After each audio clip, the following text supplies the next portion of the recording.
Tem uma ideia, Cris, de um americano que ele dá aula na Singularity University.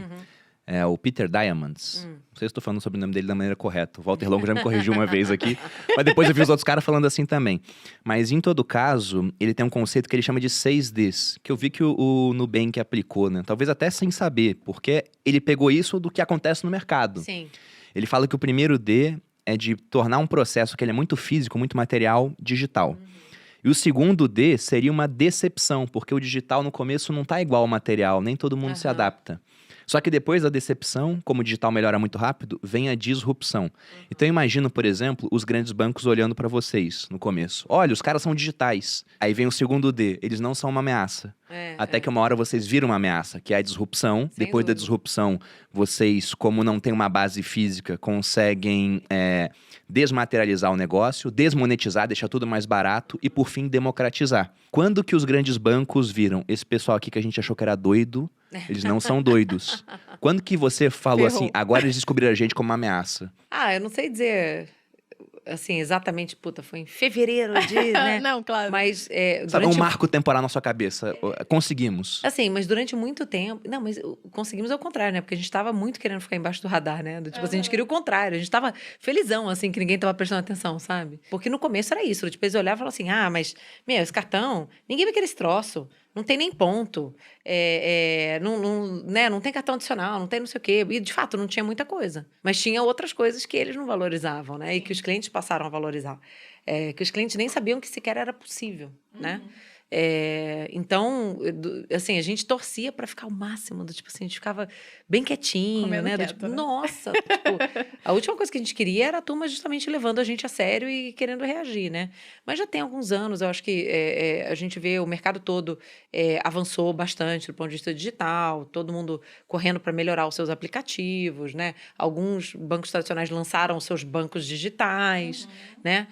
Mas é difícil, assim, não é por falta de querer, né? Eles têm, o que eu estava falando, tecnologia legado, né? Aí você fala assim, melhorei meu aplicativo. Tá bom, mas o sistema que está por trás é o mesmo da década de 80, lá programado em COBOL, colega, sabe? Assim, a base de dados continua um macarrão ali, um negócio, né, cheio de fita crepe e band-aid, entendeu? Então é difícil oferecer uma experiência realmente boa, né? Mas pra gente, sei lá, acho que nos últimos anos a gente viu, de fato, assim, bastante reação. Mas, o que eu falo, o cliente vota com o bolso, né? Eu tenho no meu imaginário que sempre que as pessoas percebem a sua potência, elas meio que tentam copiar de alguma forma. Eu acho que teve um pouco disso, né? Acho que a gente vê quando os bancos começaram a querer tornar digital, fazer Sim. coisas parecidas, né? Tirar as tarifas. Eu acho que foi bem por aí. Deve ter sido o quê? Uns 4 anos? Bom, hoje o que mais tem é banco digital. Se eu bater o carro numa árvore, cai uns 4. Só que Porque tá surgindo pra caramba. Mas Você abre a vocês geladeira, desbravaram. Tem alguém te oferecendo, né? Uma Pois conta tem digital. um anúncio ali, né? Conta taxa zero, cartão. Mas vocês desbravaram esse caminho. Mas então, eu só finalizando, mas copiar é muito difícil, porque você tem que fazer e oferecer um serviço muito incrível. Eu diria que copiar é mais fácil do que criar. Sim, com certeza. Eu vejo isso do Materializa, eu tenho um programa de hábitos e tal. E tem muita gente que tenta fazer igual.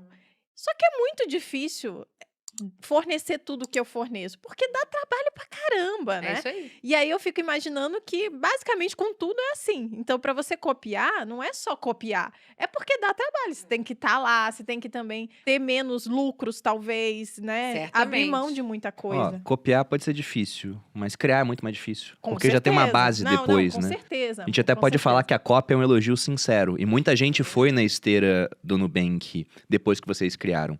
E tem um ditado americano que eles falam que os pioneiros, eles ficam com as flechas e quem vem depois nas diligências pega a terra, né? Pioneers get the arrows, sellers get the land, alguma coisa assim. E no começo vocês eram azarão, lutando contra os grandes bancos. Hoje, vocês são... Lógico que isso muda todo dia, e quando sair o podcast talvez já tenha mudado, mas atualmente vocês são a maior instituição financeira da América Latina. Agora não tem um pessoal que está começando a atacar vocês. Eu já vi até alguns já ataques. Só que o mais interessante é que quando tem os ataques, eu vou nos comentários e tem os clientes defendendo vocês. É sempre Eu nunca consegui um cartão de crédito, até o Nubank me dá não sei o quê. Então é muito bacana essa relação. Mas você viu que mudou, né? Vocês eram antes o azarão e agora vocês são a instituição a ser batida. Foi uma mudança, a gente viu, assim, até um pouco em alguns ângulos da cobertura que a gente tem, né? Porque como a gente acabou crescendo, agora as pessoas... o legal é achar defeito, né? Tipo, e óbvio que a gente tem, né? Assim, nenhuma empresa é perfeita. Toda empresa tem problemas, mas o que eu falo é que o que define uma empresa não é ela ter ou não ter problemas, todas têm. É como ela lida com esses problemas, né? Como que ela honra os compromissos dela, enfim. E por isso que a gente vê, mesmo quando a gente vê algumas dessas críticas, que, enfim, podem ser mais bem embasadas ou muitas vezes completamente infundadas, mas os clientes estão ali defendendo, né? Isso é muito, legal. muito bonito de ver. Porque justamente quem está ali de verdade, né, no dia a dia, sendo o nosso cliente, sabe da diferença, né? Então, é muito fácil olhar de fora e criticar. E essa história de crítica, gente, assim, tem duas coisas que eu sempre procuro me lembrar, né? A primeira é a seguinte: o único jeito de você não ter crítica nenhuma, de você não receber nenhuma crítica, é você não fazer nada, né? Aí você realmente ninguém vai te criticar. Mas também E você não pior vai que fazer porra nenhuma. vão criticar ainda. Porque você não Fulano faz. não faz nada. Vão criticar, nem assim, nem assim. Sei lá, de repente você tá ali meio planta, né? Do tipo assim, o pessoal nem te vê, né? De repente, né? E a outra coisa, assim, em geral, cara, quem tá te criticando, você nunca vai ser criticado por alguém que faz mais ou melhor do que você. É só quem faz menos ou pior. O cara tá preocupado em fazer o dele, né? Quem tem quem tempo é pra melhor isso. que você não vai se dar o trabalho, entendeu? Tem mais o que fazer. Então, sempre que vem uma dessa, eu falo, cara... Tem um conceito do Nietzsche, né, do filósofo, onde ele fala que, basicamente, você tem dois tipos de pessoas, as ativas e as reativas. Ele fala que as ativas são aqueles caras que têm a chamada vontade de potência, que ele fala, né? O cara vai lá e ele abre uma empresa. Ele quer que a empresa dele, que hoje vale 1 milhão, valha 2, 3, 4, 5, 6 bilhão. Se ele tem 5 mil clientes, ele quer ter 10, 15, 20, 30. Ele quer crescer. E tem o cara reativo, que precisa do ativo para viver. O reativo, ele fica o tempo todo criticando o ativo, então a existência dele se baseia em algo que outras pessoas fazem. E aí ele fala o seguinte, que enquanto o ativo ele só quer crescer, o reativo ele quer tolir o crescimento do ativo. Fala, não, esse cara não pode fazer isso. Então ele diz até que as regras morais, a maior parte delas, foi criada por pessoas reativas. E aí pegando palavras do professor Clóvis de Porque Barros, precisavam de regras, né? ele fala que a Pra sociedade, tolir as os regras morais É. foram criadas por um sindicato dos bundões, né? Porque os ativos querem só crescer, entendeu? Então quem fica tem mais o que criticando muito fazer. é esse cara que é o reativo, que não tem tanta coisa pra fazer assim, não tem tanta capacidade quanto a pessoa ativa.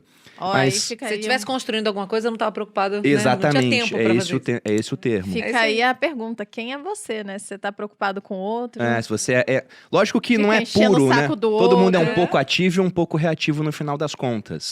Mas o ativo tá muito mais preocupado em fazer o dele do que reagir ao que os outros estão fazendo.